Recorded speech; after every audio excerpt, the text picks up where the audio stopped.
Hey, what's up? David here with After VideoFX, and welcome back to the channel. Welcome back to part 2 for the aerial explosion tutorial. In this tutorial, we'll be looking at how I composited our Blender render inside of After Effects here. So just to give you a quick preview, that's what it looks like right now. So we got a lot of detail going here. We got these missiles, and then we got this collision. We've also got this debris like that. That's just hanging. That's just like after the collision. Got a flare and some glow, sparks, and all that kind of good stuff. But before we get into it, I'm just going to quickly show you again what we're going to be creating.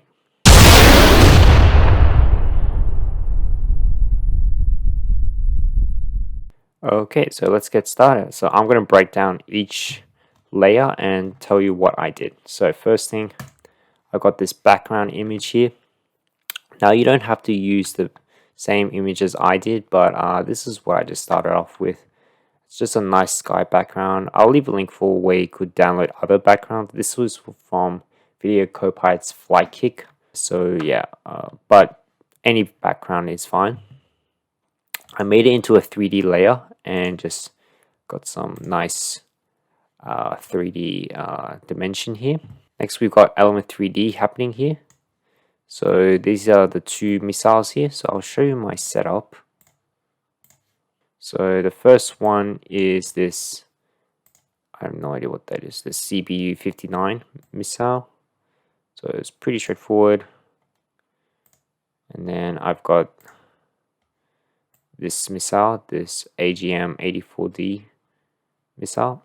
Very standard setup. Okay, so that's the missiles coming in. So the way I controlled each missile was through a group null.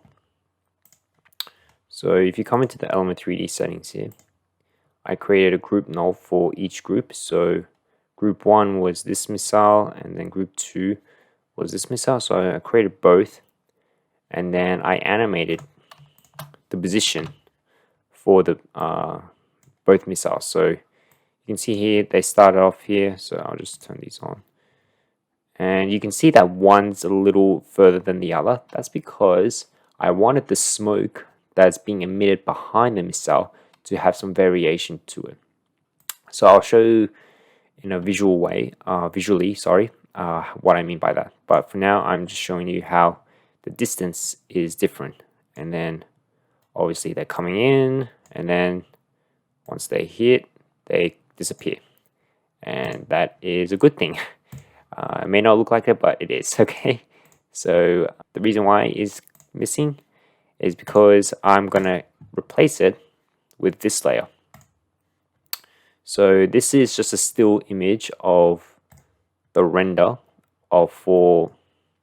with the lighting, sorry. So this is a still image of like just when it touches each other, and then I added the pixel poly effect. That way, when the timing is correct, so if I go down at this point, it collides, and you can see all these debris is coming off, and then just like slowly let gravity do its job, and then just eventually it will fall off screen. Okay, so that's just a quick handy tip. So in summary, this layer, a render of a still image of this layer, of this image, sorry. So this with an alpha. So you can see the alpha here, and that's it. Okay. And once I've done that, you can just play around with the lighting for your scene here. Just be sure that it doesn't affect the background. So if you hit AA on your background layer and turn off accept lights, that way the lighting won't affect your background. So I've got a parallel light that's happening. Let's just move this closer. So I've got a parallel here, one here. I've got a point light just on top here, just to give it a little bit of a shine. Okay, so here comes the tricky part, where it took me forever to figure out how to get this smoke looking I mean, like, it's not the most realistic, but it's only going to be a few frames, so hopefully, and the explosion will take most of your eyesight. The explosion will be the vector. So let me explain what I did for the smoke. So the first thing you do is, actually I might hide it, is with your Element 3D layer, I needed a light that was pointed behind this position so that the smoke can recognize the light, saying, hey, so I can tell particular, hey, I want you to follow this light as this missile moves. So how do we do that? Well, you go into the utilities, you hit select 2D position, you select just a point 2D position on there, you hit generate 3D null, and that'll create this null object here.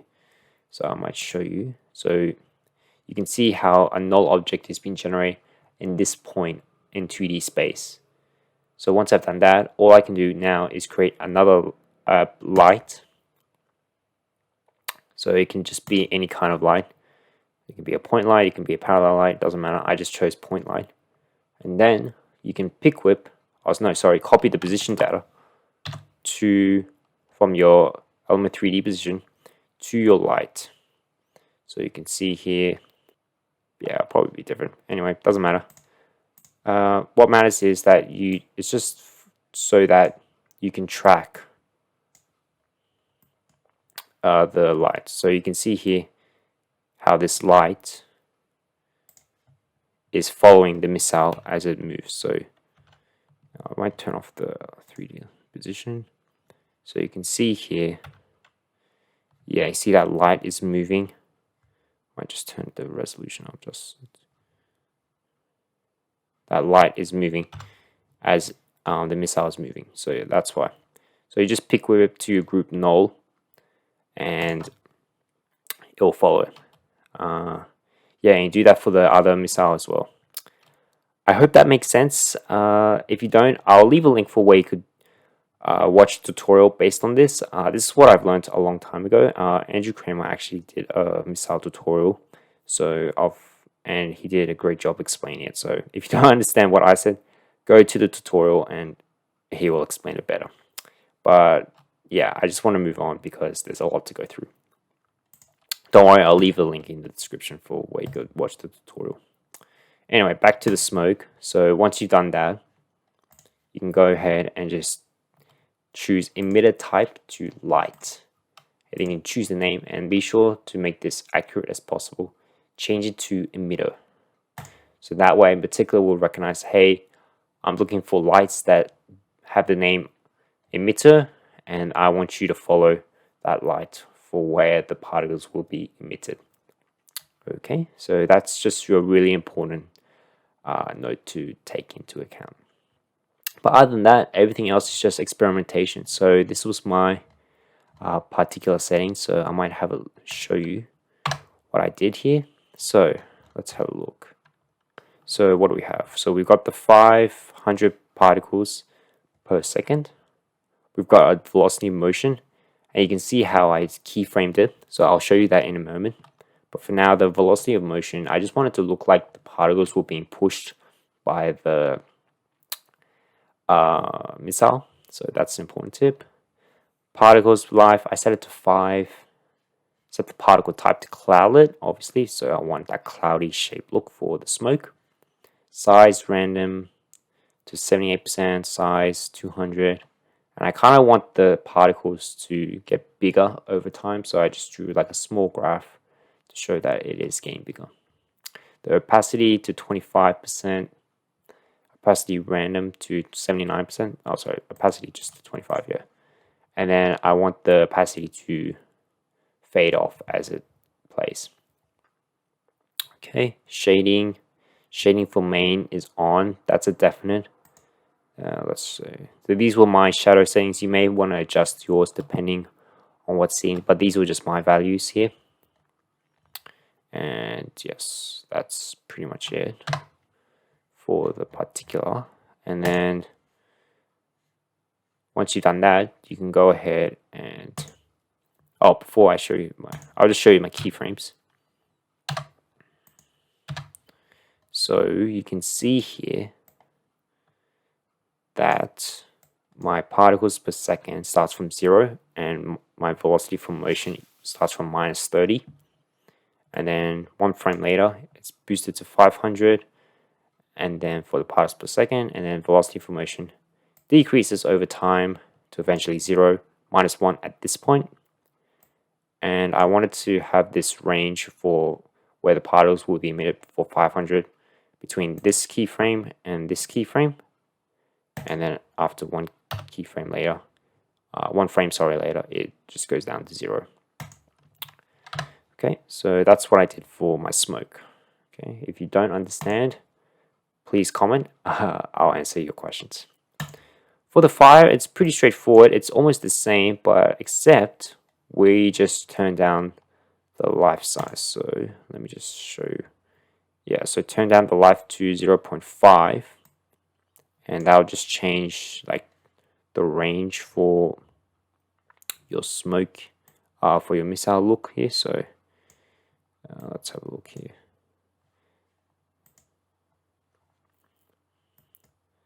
So you can see that this fire looks different. That's because remember how I talked about how my null objects distance is different to each other. That's why I changed it, because I want that variation. But going back to the fire, if I set this back to 5, you can see how the fire is just being emitted like all the way out. That's because the lifetime is so high. But we don't want that. We just want it to be a nice short burst of fire.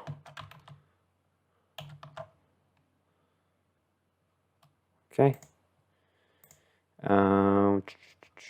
I turned the particle type back to sphere, and let's just change the color as well. And I set this blending mode to add for the particular, and then the layer to screen. Okay. And shadow is off, and I added a bit of a glow to it just to give it a little bit of a highlight. Yeah, that's pretty much it. 2 layers of glow is pretty sufficient. Okay, let's go ahead and move on to the explosion itself, because that's the highlight. So here is my explosion. If I just go into the correct frame here, there's the explosion here. So what you can see here is just a white explosion. And if I go into the explosion itself, you can see here what I'm trying to achieve here. So I've got the explosion layer here. Oh, don't worry about this. This is rubbish. Well, yeah, I added a mask. I just wanted to fade off the fireballs that are shooting out from the explosion, but it's not a major thing. And then I duplicated it, put it on top, and then put an adjustment layer in between, and I set the transfer mode to alpha matte. Now the reason why I did this is because I wanted to soften these edges here. So if I just go into, so you can see how this edges is a bit softer. So if I just turn off the effects here, you can see what I'm trying to achieve here. Or if I just change it back to no track mode. Okay, maybe it's the effects. But that's what I'm trying to achieve here with the effects. Just trying to subtract that alpha. Yeah, just trying to get softer edges for the explosion, because when we put out glow, it's going to intensify. So I want that to just balance out. Okay, so other than that, we've got our explosion here. Okay, the effects I've got is, let's break it down a bit. So this is just the layer, raw layer by itself. First, I've got a hue and saturation. Quite similar. I did it the same method for my building explosion back in 2019. So I made the yellow lightness high and then the saturation low, more to look like that white color. The red's the opposite. intensify the red, bring down the lightness, so get a bit of darkness. And then I just played with a master saturation here. Okay. I've got our first glow, which is basically just this inner area. I've got a second glow, which is just on top. And these glows are keyframed as well for the intensity. So over time, the glow will grow. And then from this point, it will just start to decrease as well. So just keep that in mind. Okay, and then go back maybe here. I've got an exposure effect just to give it a bit of lightness. What did I say? I said it's 0.15, not much. I've got a curves adjustment. Not much going on here. I've got a tint effect just to desaturate that color. And I've got a bit of a fast box blur just to soften the explosion here. Okay, so that's pretty much it for the explosion. I might show you my sparks. So I've got some sparks composited here, so it's pretty hard to see, but like once it starts playing, it can really be really noticeable. So there we go. All it is just a glow on top. I didn't really change the settings, and I just made sure it was composited in a way where I can like make sure it will be noticeable. For this one especially, I played with mesh warp as well, so that particles can like, sorry, the sparks can like go in like around this direction rather or going in this one direction here. So just played with mesh warp and stuff like that. So that's the sparks composited. What else did I do? I've got a flare here, but that doesn't come on until like after the collision. So I might just set this down to quarter res. So as the missiles collide, you got this nice big spark of light, and then it just decreases over time as the explosion plays. Okay, so that's what I try to achieve. So I actually superimposed the flare and the explosion around the same time, so that as the flare brightness decreases, the explosion video will play throughout time, and it will start to grow as well, and the scale will be enhanced. Okay, I'll just show you my flare. This is optical flares by Video Copilot, but you can just use the built-in flare for inside of After Effects. I believe this was Digital Sun. Yeah, I used Sun Digital, this or Sun, Real Sun. I can't remember exactly, but I just made sure this light streak was in and this lens texture was incorporated. So yeah, that was the explosion, and I've got a bit of color correction here. So we've got my curves here, not much happening here, just a bit of contrast, and added a bit of a blue and took away some red. Got a tint here, so I desaturated it a little bit, and I've got magic bullet looks here, so I'll just quickly show that. So the one that I used was minimal grade head start. I felt that was the most suitable color grading for my scene here. And I set that to about 55%. And that was the correct percentage for my scene here. And I added some shot mask. Then I just added the vignette just around, so that is looking, so we draw our attention to this central explosion here.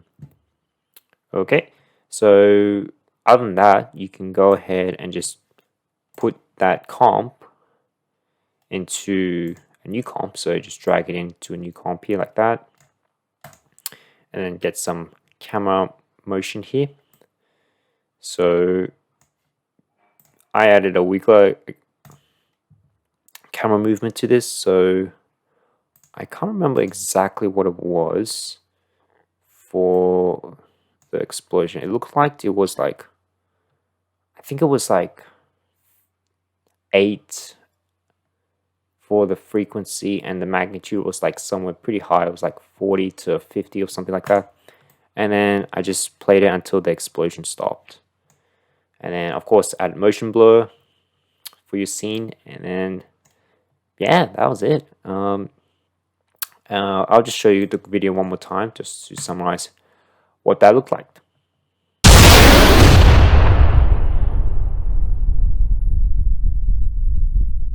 Alright guys, so that's the end of the tutorial. I know it was quite a bit of a condensed tutorial, but I just want to make sure that I covered everything because I don't want you to miss out on creating something that you desire, want to create.